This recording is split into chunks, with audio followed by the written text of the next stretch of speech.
नमस्कार दोस्तों, स्वागत है आपका हमारे चैनल द आउटरिंग पे। आज मैं आपके साथ इस वीडियो पे धरती के उस कोने के बारे में बात करने वाली हूँ जहाँ अभी तक जीवन नहीं पहुँचा है और जो पृथ्वी का हिस्सा आज भी वीरान पड़ा है।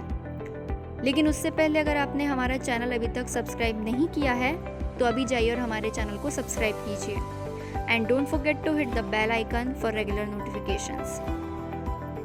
अभी तक यह समझा जाता था कि पृथ्वी के हर कोने पर जीवन मौजूद है, फिर चाहे इंसान के रूप में हो, जीव के रूप में हो या सूक्ष्म जीव के रूप में। हालांकि एक नई रिसर्च ने दावा किया है कि अभी तक पूरी पृथ्वी पर जीवन नहीं पहुंचा है। ये चीज़ जितनी चौंकाने वाली है उतनी सही भी है। यह सोचने में भले असंभव लगे, लेकिन प्रकृति के कई ऐसे अद्भुत नज़ारे हैं जो राज हैं और उनका खुलासा होना ज़रूरी है। पृथ्वी पर कहीं भी मुट्ठी भर मिट्टी को छानने पर लाखों सूक्ष्म जीव और कीड़े पाए जा सकते हैं। चिली में अटाकामा के वीरान रेगिस्तान से लेकर येलोस्टोन ज्वालामुखी तक इस ग्रह पर दुर्गम से दुर्गम परिस्थितियों में भी जीवन सांस ले रहा है। लेकिन एक नए अध्ययन ने इन दावों को झुठला दिया है, जो बताता है कि अंटार्कटिका के ट्रांस अंटार्कटिक पहाड़ों के बीच अभी भी जीवन का पहुंचना बाकी है। न सिर्फ जीवन बल्कि जंतुओं का भी पहुंचना बाकी है। जो इंसान पूरी धरा पर अपना आधिपत्य समझता है, उसे ये जानकर हैरानी होगी कि दुनिया में ऐसा भी कोना है जहां तक उसकी पहुंच नामुमकिन है। अंटार्कटिक पार्व पर्वत एक समावेश पर्वत श्रृंखला अपलिफ्टेड मुख्य रूप से की तलछटी में रॉक अंटार्कटिका के, जहां से कुछ रुकावट के साथ विस्तार महाद्वीप में केप अडेयर, उत्तरी में विक्टोरिया भूमि को कोट में भूमि के पास स्थित है। ये पहाड़ पूर्वी अंटार्कटिका और पश्चिमी अंटार्कटिका को विभाजित करते हैं। इनमें कई अलग अलग नामित पर्वत समूह भी शामिल हैं, जिन्हें अक्सर फिर से छोटी श्रेणियों में विभाजित किया जाता है।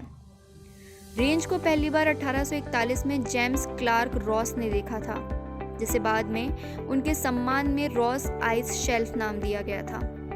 इसे पहली बार 1901 से 1904 के ब्रिटिश राष्ट्रीय अंटार्कटिक अभियान के दौरान पार किया गया था।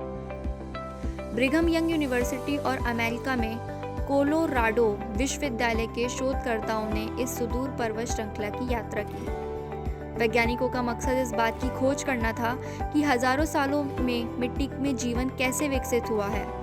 अपनी यात्रा के दौरान वैज्ञानिक हैरान हो गए, क्योंकि उन्होंने कुछ भी नहीं खोजा। इस रिसर्च का नेतृत्व करने वाले BEU जीव वैज्ञानिक बायरन एडम्स ने कहा कि ये ग्राम मिट्टी में 1 अरब तक सेल्स मौजूद हो सकती हैं, लेकिन हमें इस मिट्टी में एक भी कोशिका नहीं मिली। उन्होंने कहा कि अभी तक किसी ने भी बिना माइक्रोब्स वाली मिट्टी कभी नहीं देखी थी। हमने एक ऐसे वातावरण की खोज की है जहां जीवन मौजूद नहीं है, और यह वातावरण पृथ्वी पर खोजा गया है। वैज्ञानिकों ने अपने खोज को journal of geophysical research bio Jio sciences प्रकाशित किया है। इस रिसर्च में साउथ पोल से करीब 300 मील की दूरी पर शेकल्टन ग्लेशियर क्षेत्र से इकट्ठा किए गए 204 मिट्टी के नमूने शामिल थे, जो पूरी तरह बर्फ से मुक्त थे। जांच में शामिल ज़्यादातर मिट्टी में माइक्रोब्स के अलग अलग मिश्रण पाए गए। हालांकि 20% मिट्टी पूरी तरह जीवन से मुक्त पाई गई। ये नमूने क्षेत्र के कुछ सबसे ऊंचे और सबसे शुष्क हिस्सों से लिए गए थे। इससे भी ज़्यादा आश्चर्य की बात यह है कि मिट्टी में किसी भी तरह के माइक्रोबियल DNA के लक्षण नहीं पाए गए हैं। वैज्ञानिक तौर पर इस चीज़ की पुष्टि हो चुकी है कि धरती के हर कोने में जीव जंतुओं का होना कतई संभव नहीं है। जिस इंसान को अपने इंसान होने पर दम है, प्रकृति उस दम को इस अनोखी तरह पर तोड़ती हुई नजर आती है।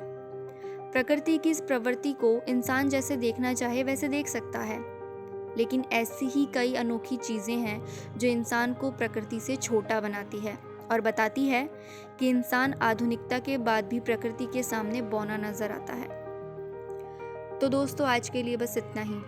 अगर आपको ये वीडियो पसंद आई है तो इसे लाइक, कमेंट और शेयर करना बिल्कुल भी ना भूलें।